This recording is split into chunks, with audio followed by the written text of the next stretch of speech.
Hey everyone, welcome back to the channel. It's the end of the year, which means it's that time. We gotta count down the top 10 comics of 2022. I've compiled a list here, curated my top 10 comics of the entire year. I will preface this review by saying, just like I did in last year's top 10 comics of the year, I don't have any DC comics on this list. I'm just not that big of a DC fan. Please don't go too crazy in the comments, but there won't be any DC titles on this list.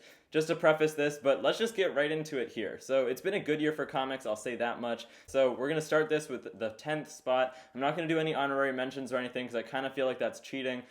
These are my true top 10 comics of the year. Starting at number 10, this is not a surprise. A lot of people have had this on their radar, but this is 8 Billion Genies, issue number 1.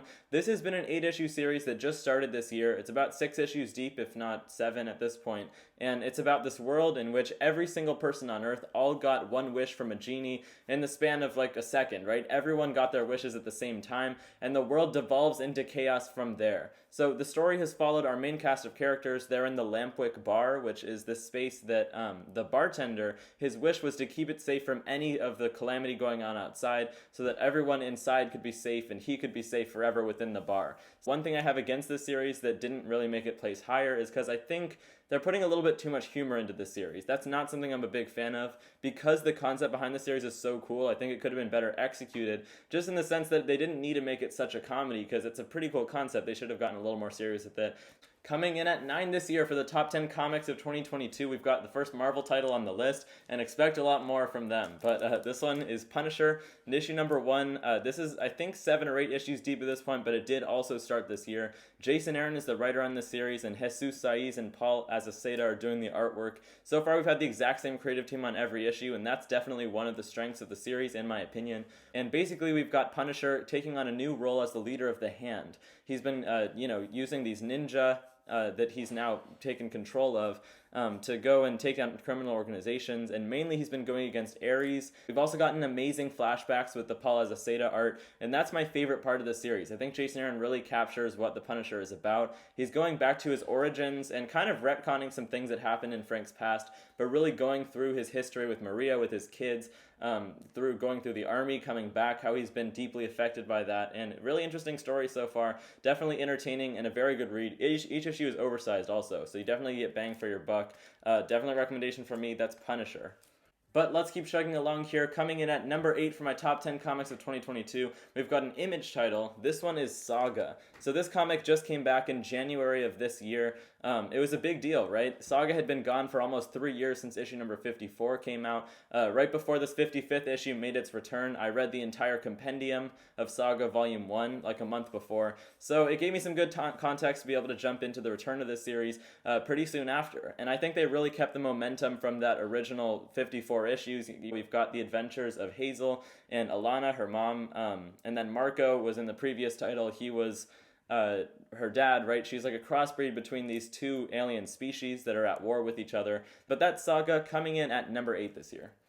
Moving on though, coming in at number 7, we're back to a Marvel title here. Not exactly though, this one isn't set in the main Marvel universe, but this is one that not too many people have heard about, I don't think. This is Miracle Man, and I've got the Silver Age issue number 1 here to represent this series. Miracle Man has a really long publishing history that's very interesting. Alan Moore published under this company called Eclipse. Neil Gaiman took over from him, but then Eclipse shut down, and now after a bunch of copyright issues over 27 years, if not more, Neil Gaiman is finally finishing his run under Marvel Comics, and it's just a really interesting look at this character Miracle Man, at his associates, young Miracle Man, Miracle Woman, and this world that he's rebuilt with his superhuman powers. It's kind of a realistic take on superheroes in a sense, where he's able to team up with these alien factions to rebuild the world as this paradise that he's created himself. Definitely confusing publishing history. I recommend reading the wiki page for this series before actually getting into it. But yeah, definitely a recommendation from me. Miracle Man, the Silver Age, just started this year, and it's really good. Next up, though, to finish this first half of the top 10 comics of 2022, I've got another Marvel issue here, and this is a pretty new title. I was kind of dubious about putting this on the list just because it just started, but this is such a strong recommendation from me that I had to put it on. This is Avengers Assemble, Alpha, issue number 1. We've got the first 3 parts of this Avengers Assemble crossover. I want to show the full cover here. This Avengers Assemble crossover that Jason Aaron has just started. It's the big finale to his entire Avengers run that's been going all the way since 2018. And I read most of Jason Aaron's Avengers run up to, I think, issue 56 or 57.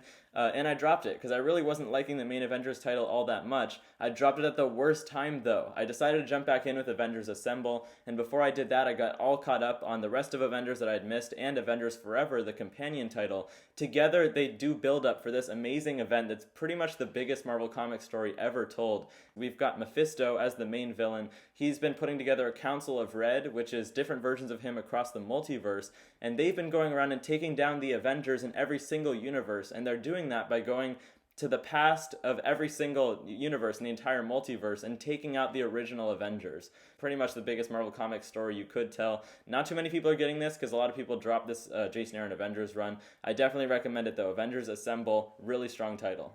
But this is it. We're down to the top 5 series of the entire year. Coming in at number 5, we've got another indie book in here, and this one is Department of Truth. So I don't actually buy this series in single issues, unlike all the other ones that are on this top 10 list. I buy this in collections. I usually get it with my store credit, so I only actually get to read Department of Truth in large doses, like every 5 or 6 months whenever they come out with a new trade paperback. And it's this faction of the US government that's top secret that no one knows about, and they control conspiracy theories, because in this world, if enough people believe in a conspiracy theory, it eventually becomes true. There's this opposition called Black Hat. Their deal is to try to get these conspiracy theories to spread because they think they'll make the world a better place. And there's a lot more going on. Our main character, Cole, has been going through a lot of moral dilemmas about which side he should join, which side is actually the best one, because he's been working for the Department of Truth this whole time. And it's a really well-told story. It gets really deep into some conspiracy theories and some ideas behind America in general. And it's just probably one of the most interesting comics. It'll really make you think about history, about different things. It'll make you feel kind of smart reading it. That's what I like about the series. After reading things like Avengers Assemble, they're just so crazy and so ridiculous. It's interesting to read something like Department of Truth. So it might not be for everyone. I do enjoy it. Sometimes some issues are kind of boring. That's why it's coming in at number 5 though. Definitely a strong title. That's Department of Truth. Alright, now coming in at number 4, I've got another indie title. This will be the last one, and then my top 3 are all Marvel, just to let you guys know. But 4th place is going to Twig. So this first issue, this is the cover to issue number 1. I actually didn't like the first issue that much, but I kept and sticking on with it. This was a 5-issue miniseries that wrapped up within the totality of 2022, and it got better and better with every single issue. This is written by Scotty Young, and he's got another title in the top 3, I'll just say that much. So he's definitely probably my favorite writer of the year. This series follows our main character Twig and his best friend Splat, this weird slime that can morph itself. His job is to find these gems that are located throughout the world that he lives in, to place them in different places to keep the world intact. That's not a great explanation of it. I can't remember the exact names for these different artifacts and stuff in this world. He's taking after his dad though, who used to have this job, who is a mighty adventurer. He can't really be what his dad used to be, and he follows a lot of different disasters that happen along the way and meets new friends and stuff. It sounds kind of like it's a kid's comic, but this is good for anyone. I really enjoyed it. The artwork is super vibrant and amazing by Kyle Strom, who is a new name to me. Never read anything by him. That's why it's coming in at number 4 for my top 10 comics of 2022. Alright, now it's getting serious. We're down to the top 3 titles of the year, and I want to give another quick disclaimer. I was looking through all my new comics hauls and past videos and stuff to figure out which issues I even got this year, to figure out which ones I'd put in the top 10 list, right? And I noticed that my top 10 comics of 2021 last year, the exact same 3 titles are my top 3 comics of the year. They are in a different order this year though, so stick around if you already saw that video. I will say though that all 3 of these titles really maintained how strong they were into this new year, and I enjoyed them just as much, I guess, because they all ended up being the same, coincidentally. But coming in at 3rd place this year, this is the one that got number 1 last year, but this is Moon Knight. So this is number 13 that I have here. It started the newest arc of the series, and I'd say if you want a new jumping on point to this ongoing Moon Knight series, number 13 is probably where you should do that. Since the beginning of the series, it's been really good storytelling, really great character development for every single character associated with Moon Knight in this new series. Jed MacKay is the writer on this. He's one of the up-and-coming writers at Marvel. They've been giving him more and more big title stuff, like that Timeless one-shot that just came out, and he's just doing a really great job on Moon Knight. The artwork is also really immaculate in this book, which is done most of the time by Alessandro Capuccio. It's kind of like a sharp art style that pairs well with the colors, as Moon Knight's costume usually shines off of the page. Immaculate artwork. It's super well done, and we've got Tigra associated with this book, a bunch of different vampire people that work for Moon Knight in his Midnight Mission, which is this organization that he started to help people that are traveling at night. Awesome series so far, some really great arcs, and I really like how each issue is usually a little bit more self-contained. Definitely one of my favorites from Marvel Comics. That's Moon Knight, coming in at number 3 this year. Down to the top 2, coming in at number 2. Like I said, these are the same ones that I picked for the top 3 last year, but they are in a different order. This one I think came in at number 3 last year. This is Fantastic Four by Dan Slott for number 2 of my top 10 comics of 2022. This is actually the last issue of his run, so this run did wrap up during 2022. Since then, we've gotten a brand new Fantastic Four ongoing done by Ryan North. I will put a disclaimer though, this is not for that run. I'm only specifically giving this award to Fantastic Four by Dan Slott. He really captures the family dynamic, and I just wish he could have gone longer, but he did get to tell his big bombastic conclusion story arc, which was called Reckoning War. It went from issues, I think, 40 all the way to 45 of this series, and this last one was kind of an epilogue. That was just a really epic story that had a lot going on in it. I don't want to get too far into it, but it has to do with this alien race called the Reckoning that's been barred from the rest of the Marvel Universe ever since they used the Watcher's technology that the Watchers used to hand out to people to further their advancements in technology. They used it to conquer other worlds, and it turns out there was 90% of the Marvel Universe that they were within that was barred off from the rest. Now that 90% has been opened up, and it's a whole universe for the Fantastic Four to explore now, because at their core, the Fantastic Four are more of an exploration family, more than they've ever been a superhero team. This last issue, I will say also, if you ever see it on the stands, pick it up. You can get it for cover price on eBay also, but it's the first appearance of Reed Richards' sister. That's the person's hand that you see right here, and it's a key that a lot of people are sleeping on. I made a YouTube short about it, but if you haven't seen that, make sure to pick this up. Fantastic Four by Dan Slott, strong recommendation from me. Too bad it wrapped up, but great series. That's why it's coming in at number 2. And this is it, my number 1 read of the entire year. It was tough to decide which one should get this award, but if you haven't already figured it out, I said there's going to be another Scotty Young title on this list. That's right, it's Strange Academy. So this is Strange Academy Finals number 1.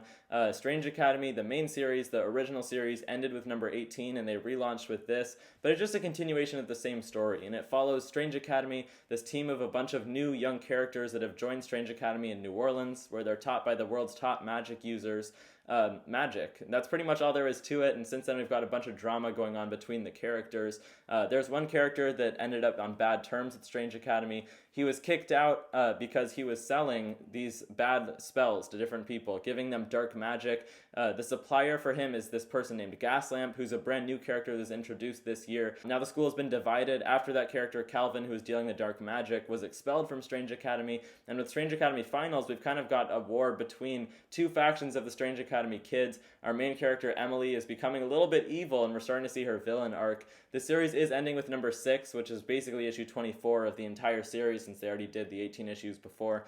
I'll be really sad to see it go, but written by Scotty Young. He's really good at juggling different characters, especially since he introduced so many brand new characters that had never been in anything before. And this is still like a top-selling book that a lot of people care about. It's a favorite that a lot of people have, and they've just done such a good job with it. Shout out to Humberto Ramos for doing amazing artwork for every single issue of this series. They haven't had any guest art, which can always be appreciated with how much guest art there is in like Marvel Comics and DC Comics and a bunch of different titles these days. It feels like we barely ever have a consistent creative team. Awesome series by Marvel Comics by Scotty Young. That's why it's taking the crown at number 1 for this year's 2022's top comics. But there you go, those were my top 10 comics of the entire year. Let me know what you guys thought. Did you agree with any of my choices? What were your top 10 comics, or at least some of your favorites? Let me know all that down in the comments section below. I really appreciate you guys for supporting the channel this year. This is probably going to be my last video of the year, and we've had a lot of growth in the channel this year, so I appreciate each and every one of you, everyone who subscribed, everyone who's watched and liked the videos. I'll be back next year and hopefully experimenting with some new content and keeping consistent with my videos. So I appreciate all of you guys. I'll see you in the new year. Stay safe, everyone. Have a good new year. Bye, guys.